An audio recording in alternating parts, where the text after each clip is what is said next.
Au journal de l'économie avec Lise Barcellini. Lise, justement, on va parler d'Europe, parce que c'est aujourd'hui que les ministres des Finances de l'Union européenne doivent dévoiler leur liste des paradis fiscaux. Oui, un mois après les Paradise Papers, un an après les Panama Papers, cette liste est très attendue. Vous l'imaginez, c'est une démarche inédite qui est donc à saluer.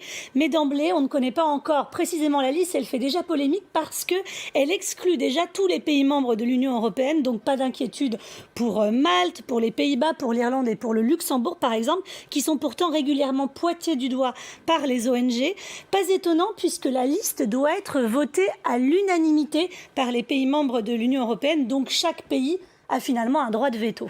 Alors quels sont les critères retenus par Bruxelles pour définir ce qu'est un paradis fiscal? Bruxelles a passé au crible 92 pays litigieux à l'aune de 3 critères.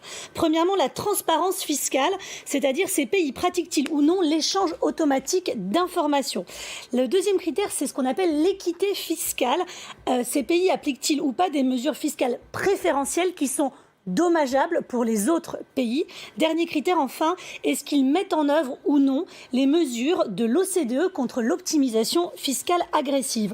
En fait, ce n'est pas une liste, mais 2 listes qui devraient être dévoilées en fin de matinée. Une liste noire qui devrait compter un peu moins de 30 pays et une liste grise sur laquelle figureront les pays qui promettent de réformer leur système fiscal. Toute la question désormais, c'est de savoir si avec ces 2 listes, il y aura aussi une liste de sanctions pour qu'elles soient vraiment efficaces. Évidemment, et on suivra cela. Toujours en Europe, on connaît le nom du nouveau président de l'Eurogroupe.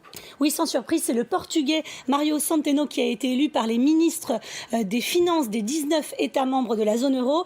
C'était le ministre des Finances du Portugal depuis novembre 2015. Il était jusque-là professeur d'économie et pas du tout un homme politique. Il incarne en fait le visage de la réussite économique de son pays qui était jusqu'alors considéré comme l'un des maillons faibles de la zone euro.